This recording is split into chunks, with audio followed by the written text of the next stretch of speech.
राधे राधे। जय श्री कृष्णा। कैसे हो आप सभी? उम्मीद है आप सभी स्वस्थ होंगे, मस्त होंगे और मैं भी बहुत अच्छी हूँ। स्वागत है आपका मेरे एक और न्यू व्लॉग में।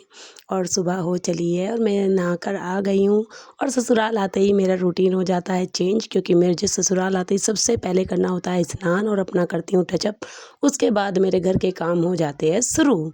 और जैसे कि मैं टचअप में आपको पता ही है, और हर लेडीज़ को ऐसा ही करना चाहिए, सजना संवरना चाहिए। घर वालों को भी अच्छा लगता है, सामने वाले को भी अच्छा लगता है और हमें खुद को भी एक्टिव फील होता है जब हम नहा लेते हैं और अपना टचअप कर लेते हैं ना, तो बहुत अच्छा फील होता है।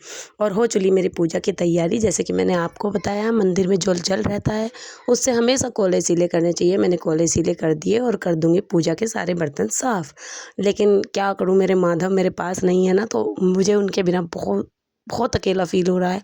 अच्छा सा नहीं लग रहा है, लेकिन कोई बात नहीं। वो मम्मी के पास है। मम्मी भी बहुत अच्छे से रख रही है और टाइम टाइम पे मुझे अपडेट दे देती हैं कि मैंने अब नहला दिया है, मैंने अब उनको खाना खिला दिया है, मैं उनको सहला रही हूँ। क्योंकि मम्मी भी जानती है कि मेरा ध्यान हर वक्त माधव के पास रहता है। मैं हर टाइम उनको फ़ोन करके पूछती रहती हूँ, माधव क्या कर रहे हैं, सो रही है, क्या खिलाया है। देखो भाई, जिनसे प्यार करते हैं ना, उनसे हो ही जाता है। जो हमारे हमसे प्यार करते हैं, हमें भी उनसे होता है। और कई बार कुछ लोग हमसे ना भी प्यार करें तो हमें उनसे तब भी हो जाता है। कुछ आदतें होती हैं जो हमें कर लेती है, लेकिन क्या होता है ना, आज के समय में क्या हो रहा है कि आप हमेशा अच्छा करो, हमेशा। एक दिन आपसे छोटी सी गलती हो जाए तो इंसान पूरी अच्छाई भूल के ना उस गलती को पकड़ के बैठ जाता है। और मेरे साथ ऐसा नहीं है। मैं उसका पूरा व्यू करती हूँ। मुझे ऐसा कुछ नहीं लगता है कि एक दिन गलती हो गई तो इसकी सारी अच्छाइयाँ भूल जाओ। नहीं, नहीं। जिसमें जो अच्छाई है वो हमेशा रहेगी, और हर इंसान में भगवान ने कुछ ना कुछ अवगुण और कुछ ना कुछ बहुत अच्छे गुण भी दिए होते हैं। तो हमें लोगों के गुण देखने चाहिए, बुराइयाँ नहीं। बुराइयाँ देखो, उसके अपने कर्म हैं, जो जैसा करेगा उसको वैसा ही फल मिलेगा। तो इन सब बातों के साथ मेरा काम हो रहा था और मेरी पूजा पाठ हो गई। और आपने देखा हमारे चौक में हो चला है पक्का। अब इतना आनंद आता है ना, इतना बड़ा घर लगता है, सुंदर भी लगने लगा है। और मैंने पूजा करके, बेटा उठ गया था तो मैंने सोचा क्यों ना मैं और बेटा कर लेते हैं नाश्ता। क्योंकि अभी बेटी और उसके पापा सोए हुए हैं। फिर मैंने कर दी डस्टिंग। देखो, ये तो रोज़ का काम रहता है, घर को साफ़ करना, सुंदर करना, और हमें करना भी चाहिए। उससे हमारी ही मेहनत ख़त्म होती है, कम हो जाती है। जैसे जब होली दिवाली आती है ना, लोग बाग एक्स्ट्रा एफर्ट करते हैं, बहुत ज़्यादा एक्स्ट्रा करेंगे। हमें ऐसा कुछ करना ही नहीं पड़ता, क्योंकि हम रोज़ अपने घर को ऑर्गेनाइज रखते हैं, डिक्लेटर करते रहते हैं। हमें अपनी रैक वगैरह कुछ ना कुछ डिक्लेटर करती रहनी चाहिए।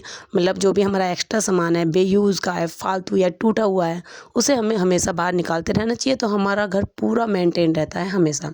तो मैं कर दूंगी अच्छे से डस्टिंग, और सब जगह की हो गई है सफाई। और सफाई के साथ साथ आ गई मिरर की बारी। भाई, मिरर तो इतना गंदा हो रहा था ना, बहुत गंदा हो रहा था। बहुत मेहनत के बाद साफ़ हुआ है। और देखो, कहते हैं ना कि शीशे लगे हैं, बंद है गेट, फिर भी इतनी धूल आती है। अंदर ड्रेसिंग में भी इतनी धूल हो रही थी, बहुत ज़्यादा। क्योंकि मैं घर थी इतने टाइम से, तो इनमें धूल हो गई थी। और ये लोग भी थी, और इसलिए फिर अंदर कोई घुसता भी नहीं है। बस बाहर बाहर की सफाई होती है, अंदर की तो खुद ही करनी पड़ती है। और उसके बाद मैंने कर दिया अपने बेड को भी मेंटेन। और बच्चे उठ गए, उसके पापा भी उठ गए, और मैं यहीं पर रख लेती हूँ अपना रात को सोने का जो भी बिस्तरा होता है। फिर आई मैं किचन में, और दूध वगैरह गर्म होना रख दिया था, इधर मक्खन निकल रहा था। और मैंने इन बर्तनों को भी कर दूंगी साफ़, क्योंकि सुबह होते ही भाई सबसे पहले किचन में आ जाते हैं बहुत सारे बर्तन। और बर्तन तो भाई पूरा दिन होते हैं, और गर्मी इतनी हो रही है, अपने आप को सेफ रखिए, ज़्यादा से ज़्यादा पानी पिए। मैंने भिगो दी मूंग की दाल धुली हुई, और इसमें डाल दिए एक मुट्ठी चावल, क्योंकि मुझे बनाने थे चीले, और आज मैं बनाऊंगी मिक्स दाल साथ में और चावल। और इधर दूध रख दिया मैंने गर्म होना। उधर दाल भी हो गई मेरी तैयार, देखिए। अब मैं इसे रख दूंगी और इसमें सीटी लगवा दूंगी 4-5, क्योंकि इसमें चने की दाल है ना, मैं पहले भिगोए नहीं। और इधर चावल भिगो के रख दूंगी 5-10 मिनट के लिए, तब तक उधर पानी खदक जाएगा। तो दोनों चीज़ साथ के साथ हो जाएगी तैयार। ये मेरे दोपहर का खाना है। सुबह के नाश्ते में हमने सबने रोटी खा ली थी। और इधर कर दी मैंने क्लीनिंग, और इधर मेरे टमाटर प्याज अच्छे से चॉप हो गए, दाल भी बॉईल हो गई। भाई, दाल कितना भी कुछ भी करो, कितना भी कम पानी डालो, लेकिन कुकर के ऊपर ना ये जमी जाती हैं। इसके लिए हमेशा अपने किचन में एक ब्रूस रखना चाहिए छोटा सा, जिससे हम टीथ क्लीन करते हैं। नया ले लो आप, 10 रुपये का आ जाता है, कोई ज़्यादा कॉस्टली नहीं आता। उससे इतने अच्छे से क्लीन हो जाती है ना, इसमें कोई भी ज़रा सा भी दाल का धब्बा नहीं रहता। बहुत अच्छे से क्लीन हो जाता है। चावल भी मेरे बनके हो गए तैयार, उधर दाल हो गई। और हम लेडीज़ क्या है ना, सबके लिए फल काट देती है लेकिन अपने लिए कभी नहीं कट करेंगी। जैसे कि आटा सबके लिए रोटियां बनाएंगे, अगर लास्ट में ज़रा सा आटा कम रह जाता है ना तो खुद के लिए नहीं बनाएगी, जबकि हमें सबसे पहले खुद के लिए करना चाहिए, क्योंकि तभी तो हम पूरे परिवार का ध्यान रख पाएंगे। आज मैंने भी ऐसा ही करा, बच्चे नहा रहे थे बाहर बहुत ज़्यादा और काम मेरा ऑलमोस्ट ख़त्म हो गया था, तो मैंने सोचा क्यों ना मैं भी मैंगो खाऊं। सीज़न का पहला आम है और मैं खा ही नहीं रही हूँ, कितने दिन हो गए आम आए हुए। तो मैंने आज अच्छे से अपने लिए आम कट किए और खाए, बहुत टेस्टी थे और हस्बैंड को दे दिया था खाना। उधर बच्चों के स्कूल खुलने वाले हैं तो सोचा आज इनका सारा हॉलीडे होमवर्क करा देती हूँ। ये बेटी है जेठानी की, वो मेरे पास आ गई थी, उसके बनाए मैंने प्रोजेक्ट। मैं पहले टीचिंग करती थी और मैंने 8-9 साल टीचिंग की हुई है, तो मुझे इन चीज़ों का बहुत शौक़ है, ड्राइंग करने का, प्रोजेक्ट तैयार करने का। तो आप देखिए मैंने क्या क्या डिज़ाइन किया, डिज़ाइन के साथ ही बनते हैं हमेशा प्रोजेक्ट। तो मैंने थोड़ी सी क्रिएटिविटी करी और इतने सुंदर लग रही थी ना फाइल, वो मैं आपको एंड में दिखाऊंगी, व्लॉग में बने रहना कि मैंने क्या क्या बनाया है। उसके बाद मम्मी जी बोली मेरे सर में मेहंदी लगा दो, क्योंकि मम्मी जी को जाना है आज शादी में। तो मैं आ गई बीच में उनको मेहंदी लगाने, जब तक वो गुड़िया अपनी राइटिंग का काम ख़त्म करेगी और हम फिर से करेंगे अपना प्रोजेक्ट का काम स्टार्ट। क्योंकि भाई सफ़ेद बाल हो ही जाते हैं सभी के, आजकल तो सभी के हो रहे हैं। तो मैं तो लगाती हूँ हरी मेहंदी, लेकिन मम्मी जी लगाती है वो गोदरेज वाली काली मेहंदी आती है ना, वो वाली। फिर हो चलिए शाम और मैंने कर दी अच्छे से सब जगह की झाड़ू।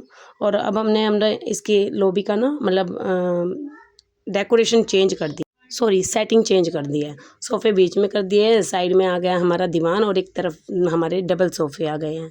यहीं पे मेज़ है, क्योंकि बहुत दिन हो गए थे एक ही सेटिंग हुए रूम की। और इधर मैंने लगा दी फिर बाहर की भी झाड़ू, और बाहर अब तो पक्का हो गया है तो ज़्यादा गंदा होता भी नहीं है, बिल्कुल साफ़ सफाई रहती है। और मम्मी जी पी रही थी चाय, कपड़े हो जाएंगे फोल्ड। कपड़े फोल्ड हो गए थे, शाम की झाड़ू वगैरह लग गई थी, चाय पानी हमने पी लिया था। और उसके बाद मम्मी जी बोली कि मेरी थ्रेडिंग कर दो, तो मैंने इनकी थ्रेडिंग कर दी। मैं अपनी नहीं कर पाती हूँ, बाकी मुझसे पार्लर का भी ऑलमोस्ट सभी काम आता है, wax, facial, threading, bleach, cutting ज़्यादातर कर ही लेती हूँ। तो अब मैं कर दूँगी इनकी थ्रेडिंग, क्योंकि इनकी जाने की हो रही थी तैयारी। भाई आजकल शाम के 5-6 बजे भी इतनी तेज़ धूप रहती है ना, ऐसा लगता है जैसे दोपहर हो रही है। और वो गुड़िया फिर से आ गई कि मेरे थोड़े से और प्रोजेक्ट बना दीजिए। और देखिए आप बताना आपको कैसे लगा मेरी क्रिएटिविटी। ज़्यादा तो मुझे नहीं आती, क्योंकि अब 8-9 साल हो गए हैं शादी को, तो सब छोड़ चुकी हूँ। और उसके बाद मैंने मम्मी जी को कर दिया था रेडी, क्योंकि अब ये जाएंगे शादी में, तो मैंने इनकी साड़ी वगैरह में कर दिया था पिनअप और इनको अच्छे से कर दिया था तैयार। बताना आपको कैसा लगता है मेरा साड़ी बांधना। और ये साड़ी परफेक्ट बन गई है। मम्मी पापा चल दिए, बाय बाय, राधे राधे।